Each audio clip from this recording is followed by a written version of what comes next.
नमस्कार, मी जान्हवी सावंत. आपला बायोस्कोपमध्ये आपलं स्वागत आहे. मंडळी, एक असं गाव जिथे खरं तर बघायला गेलं वरवर खूप शांतता आहे, पण त्या शांततेमागे एक रहस्यमयी, एक भयानक असं रहस्य दडलेलं आहे आणि हे रहस्य सोडवण्यासाठी येते एक करारी पोलीस अधिकारी.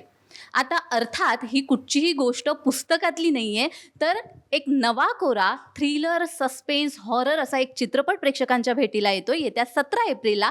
चित्रपटाचं नाव आहे सालबर्डी आणि या चित्रपटाच्या निमित्ताने चित्रपटाचे संपूर्ण कास्ट आपल्यासोबत आहे. आपण आता त्यांच्याकडून जाणून घेणार आहोत की नेमकं सालबर्डी म्हणजे काय आणि काय आहे या चित्रपटामध्ये. मी सुरुवातीला ओंकारकडे येते. ओंकार, मुळात हा चित्रपट तुझ्यापर्यंत कसा आला आणि या चित्रपटातली तुझी भूमिका काय? अ, चित्रपटातली माझी भूमिका, मी त्या गावचा, ज्या गावाचं नाव सालबर्डी आहे, त्या गावचा मी उपसरपंच आहे, मुकिंदा थोरात म्हणून. आणि सिनेमा रमेश सर आणि त्यांची मला वाटतं टीम यांनी त्यांची जी पूर्ण कॅरेक्टरची लिस्ट काढली, त्यात कॅरेक्टर मला वाटतं रचत असतानाच त्यांचे काही चेहरे त्यांच्या डोळ्यासमोर होते असं त्यांनी सांगितलं. त्यात मग माझं पण एक नाव होतं आणि ते माझ्या वाट्याला आलेलं कॅरेक्टर आहे. बाकी मला मजा आलीच, कारण एक गावाचा यूथ पॅनलचा एक कोणतरी धडाडीचा कार्यकर्ता असतो, ज्याला कायम नेतृत्व आणि पुढाकार घेऊन काहीतरी आपलं स्वतःचं अस्तित्व टिकवून ठेवायचं असतं. अशी काहीतरी धडपड करणारा तो गावातला एक साधा युवक आहे, ज्याला इतरांप्रमाणे आपणही आपली काहीतरी वेगळी ओळख ठेवावी असं वाटतं. आणि मग त्याच धडपडीत तो काय प्रयत्न करतो ते सालबर्डीच्या निमित्तानं मलाही वेगळ्या प्रकारे अनुभवता आलं. अगदीच. एवढ्या सगळ्या दिग्गज कलाकारांबरोबर तर काम करतानाचा तुझा अनुभव कसा आहे? मी त्या बाबतीत स्वतःला भाग्यवान समजतो, कारण मला प्रत्येक वेळेला अशी कुठलीतरी एक टीम असतेच की ज्यात मी स्वतःला ठेवून, म्हणजे अशा यादीत आपलंही नाव येतं, तर ते मला खूपच जास्त मजेशीर वाटतं आणि मला म्हणून मी भाग्यवान शब्द वापरला. बाकी दिग्गज अर्थात आपण ज्या अर्थाने आपण त्यांना म्हणतो आणि मानतो, तर ती त्याची प्रचिती आपल्याला शूटिंग दरम्यान वेळोवेळी येत असते, की आपण एखाद्या सीनमध्ये आपण वाचून काहीतरी आपलं ठरवतो आणि मग त्यातला नेमका गाभा काय सांगतो हे त्यांच्याकडनं रिहर्सल ज्यावेळेला करतो त्यावेळेला ते लक्षात येतं. आणि म्हणून प्रत्येक सीन माझ्यासाठी फायदेशीर होता. म्हणजे काहीतरी, कारण ते एकतर भाषा थोड्या वेगळ्या प्रदेशातली किंवा भागातली ती गोष्ट आहे, तर त्यामुळे त्यांची भाषा, त्यांची ती लकब, हे नेहमीच मला आपण फक्त ऑब्झर्व आणि हे करून नाही होत. तर तो त्यासाठी थोडा त्यांचा अनुभव उपयोगाचा असतो. त्यामुळे मला त्यांच्या अनुभवाचा उपयोग आणि फायदा झाला. निश्चितच. मी शशांक सरांकडे येणार आहे. सर, इतक्या व्हर्सटाईल भूमिकांमध्ये आम्ही तुम्हाला पाहिलेलं आहे आणि तुमच्याकडे बघितल्यावर असं वाटतं एक फादर फिगर असते, तसं नेहमीच वाटतं प्रत्येक चित्रपटातून. या चित्रपटाविषयी काय सांगाल? सालबर्डी हे चित्रपटाचं नाव आहे. आत्ता 17 तारखेला चित्रपट रिलीज होतो आहे. वेगवेगळ्या जॉनरचे चित्रपट करायला नेहमीच सगळ्यांनाच आवडत असतं आणि ज्यावेळेला रमेशने ही कथा सांगितली त्यावेळेला माझ्या लक्षात आलं की अरे हा खरंच एक वेगळ्या जॉनरचा चित्रपट आहे. हिंदीमध्ये त्या पद्धतीचे त्या जॉनरचे चित्रपट झालेले आहेत. मराठीमध्ये जर आपण बघितलं तर पूर्वी, म्हणजे अगदी सर्वसाक्षीसारखा चित्रपट असेल किंवा 2-3 मला आत्ता एक्झॅक्टली नाव, पण सर्वसाक्षी हा मला आत्ता लगेच आठवलं, त्या पद्धतीचा चित्रपट असेल. तर त्या जॉनरचा हा एक काहीतरी चित्रपट होता तो. आणि स्वतःच्या पर्सनॅलिटीपेक्षा वेगळं काहीतरी प्ले करायला मिळणार होतं मुळात त्याच्यामध्ये. त्यामुळे ते करायचं हे तर नक्कीच ठरवलेलं होतं. आणि बाकीची कास्ट आहे, म्हणजे भारतदादा आहेत किंवा कमलाकर आहे, अंशुमन आहे, ओंकारबरोबर काम करायचंच होतं. पूजा ही खूपच चांगली अभिनेत्री आहे आणि तिच्याबरोबरही काम करायचंच होतं. आणि ह्या लोकांनी म्हणजे ते ज्या पद्धतीने काम करत होते ते बघत होतो मी एक एक पद्धतीने. काय मग ओंकारचं जर बघायला गेलं तर तो तसा कोकणकडनं आलेला आहे आणि त्याच्या बोलण्यामधला किंवा माझ्या बोलण्यामध्ये ज्या पद्धतीने नगरी आणि सोलापुरी एक लहेजा येतो, त्या पद्धतीने मला असं वाटत होतं की ओंकारच्या बोलण्यामध्ये एक तो कोकणी लहेजा आहे का काय. पण त्यांनी त्या सगळ्याच्यावरती मात करून तो त्या पद्धतीचा लहेजा पकडायचा प्रयत्न केला, जे कम्पॅरेटिव्हली माझ्यासाठी सोपं होतं. आणि हा गावातली जशी वर्षानुवर्षाची जुनी खोडं असतात की पिढ्यानपिढ्या चालत आलेलं आहे की काय, हा सरपंच, ह्याचा बाप सरपंच, ह्याचा आजा सरपंच, आता ह्याचा पोरगही सरपंचच आहे. आणि नवीन जे नेतृत्व असतं ते सतत ह्याच्यात असतात की अरे खाल्लं ना आता इतकी वर्ष, द्या ना आमच्याकडे, द्या ना. आणि ही जी गँग असते ही वरती बघत असते की आता सरपंच झाला, आता कुठेतरी वरती बघूयात ना, आता जिल्हाध्यक्षाकडे जाऊयात, तिथून पुढे कुठेतरी. अशा त्या शिड्यांवरती नजर ठेवून असणारी ही सगळी कॅरेक्टर्स आहेत. आणि गावात एक काहीतरी अशी घटना घडते त्याची, आणि ज्या घटनेमुळं संपूर्ण गाव जे आहे ते भयचकित झालेलं आहे गाव. आणि ते भयचकितपणा आहे आणि त्याचा आपल्या राजकीय फायद्यासाठी कसा उपयोग करून घेता येईल अशी बघणारी ही कॅरेक्टर आहे. आपल्यासोबत चित्रपटाचे निर्माते अनिल देवडे पाटील आहेत. सर, मुळात सालबर्डीसारखा विषय हाताळण्याची प्रेरणा तुम्हाला कुठून मिळाली किंवा का करावा असं वाटलं? म्हणजे चित्रपट करायचं रामसरामुळेच हे झालं सगळं. आणि एवढी सगळी कलाकारांची मोठ कशी बांधली? सगळं पूर्ण रामसर. निश्चितच. तर मी रमेश सरांकडे येते. चित्रपटाचे दिग्दर्शक रमेश चौधरी सर आपल्यासोबत आहेत. सर, आता सगळं तुमच्याकडेच टाकलेलं आहे सरांनी, तर त्यामुळे तुम्ही सांगा की ह्या चित्रपटाची प्रेरणा तुम्हाला कशी काय मिळाली? आमचे निर्माते फक्त पैसे टाकतात बाकीचं मला करायला लावतात. येस, सिनेमा हा माझं पॅशनेबल आहे. सिनेमा करतच असतो.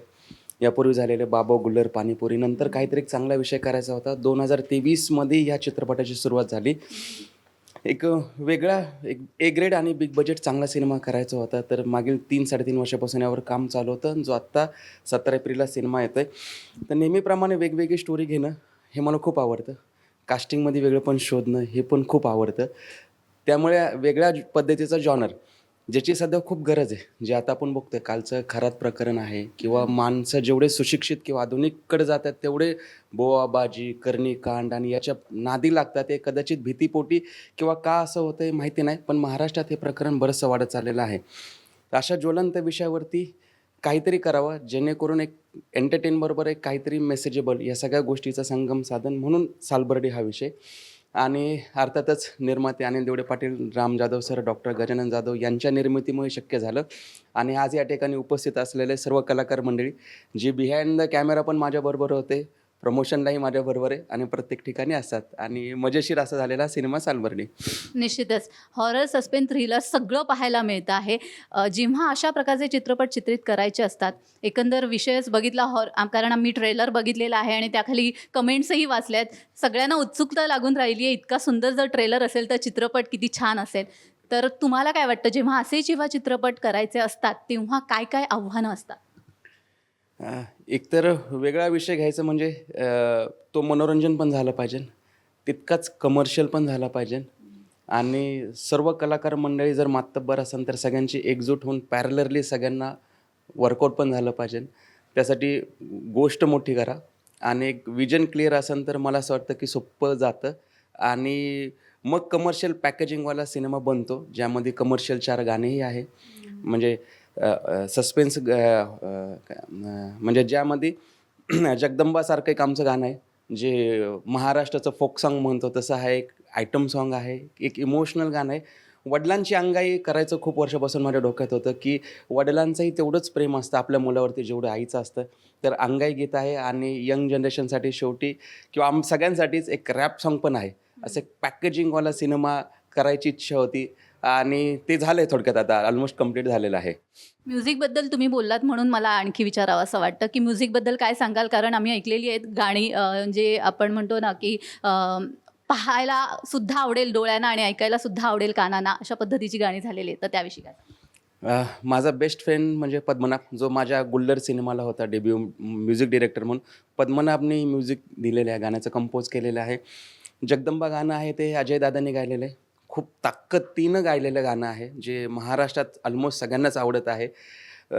दुसरं गाणे मंजुळा, जे गुरु ठाकूर यांनी गीत लिहिलेलं आहे, आनंदी जोशी यांनी सिंग केलेलं आहे. तिसरं जे गाणं आहे, जे मला करायची इच्छा होती वडिलांच्या पॉईंट ऑफने एक अंगाई, तर ते जावेद अली यांनी गायलेलं आहे. खूप हार्ट टच गाणं आहे मुलाविषयी. आणि रॅप सॉन्ग आहे ते पद्मनाभनी स्वतः सिंग केलेलं आहे. असे 4 गाणे, ज्याला मुकुंद भालेराव आणि गुरु ठाकूर हे लिरिक्स रायटर आहेत. निश्चितच. मी आता भारत सरांकडे येईन. सर, खरं तर आम्ही तुम्हाला इतक्या सुंदर सुंदर भूमिकांमध्ये बघितले. जशी तुमची कॉमेडी आम्हाला आवडते तसाच तुमच्यातला विलनही आम्हाला आवडतो. या चित्रपटातल्या भूमिकेविषयी काय सांगा? नाही, भूमिका म्हणजे काय झालं आहे, 2-3 वर्षापूर्वी देवडे पाटील भेटले, तर मी असंच गमती त्यांना म्हणलं मला आमदार व्हायचं आहे.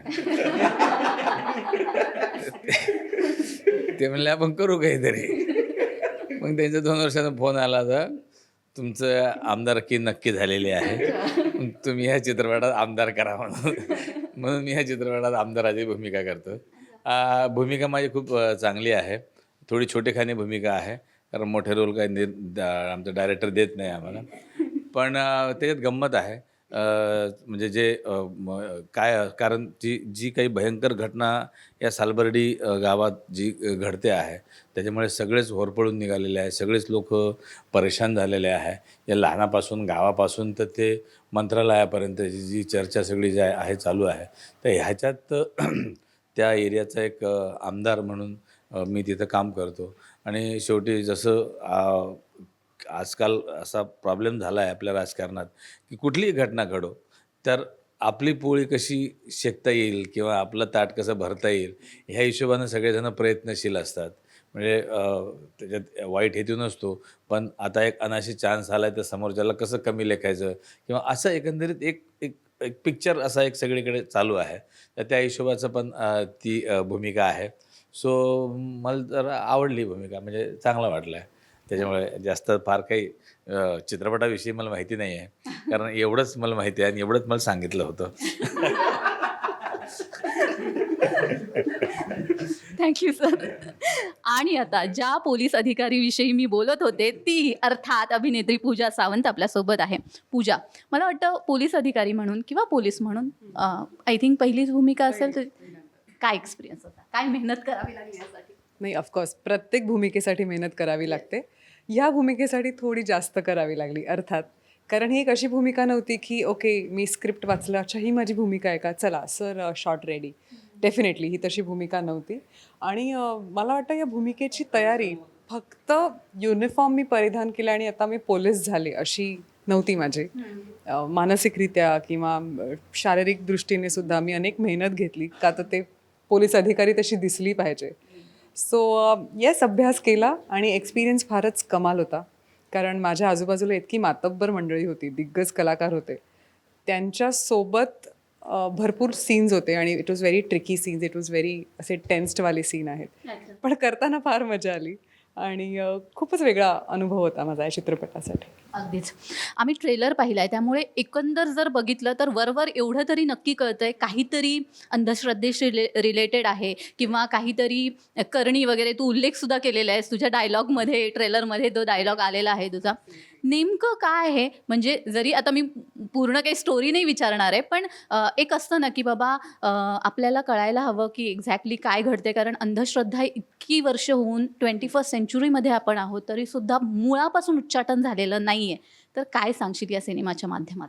जान्हवी, तू खूप करेक्ट वाक्य बोललीस की आजही 2026 साली सुद्धा करणी, अंधश्रद्धा किंवा नरबळी असो, ह्या गोष्टी घडत आहेत, आपण नाकारू नाही शकत. आणि दुर्दैवाने महाराष्ट्रात सुद्धा घडत आहेत. सो असेच एका सत्य घटनेवर आधारित ह्या सिनेमाची कथा आहे, जी सालबर्डी या गावात घडते. सालबर्डी नावाचं एक गाव या चित्रपटात आहे. त्या चित्रपटात ही करू का तुला? सालबर्डी म्हटल्यावरती प्रत्येकाला असं एक येतं डोक्यामध्ये की आपल्या महाराष्ट्रामध्ये सुद्धा सालबर्डी गाव आहे, तर तेच गाव आहे का? नाही, तो निव्वळ योगायोग आहे. फक्त चित्रपटासाठी आम्ही सालबर्डी हे नाव वापरलं. मूळ सालबर्डी गावाचा आणि ह्या चित्रपटातल्या कथेचा काहीही संबंध नाहीये, निव्वळ योगायोग आहे. हा, जेवढे सालबर्डी आहेत त्यांचा या सिनेमाशी काही संबंध नाही. आम्हाला नाव फार आवडलं म्हणून आम्ही घेतलं. आणि ऑफकोर्स ह्या घटना आजही महाराष्ट्रात घडत आहेत, त्यावर कुठेतरी प्रकाश टाकणारा हा चित्रपट आहे. आणि माझी भूमिकाही तशीच आहे. सालबर्डी या गावात काहीतरी काळ्या घटना घडत असतात अंधश्रद्धेच्या अँगलमधून, आणि त्या केसचा छडा लावण्यासाठी मिस मनोरमा प्रधान हे माझं कॅरेक्टर आहे, तिची नियुक्ती महाराष्ट्रातल्या त्या गावात होते.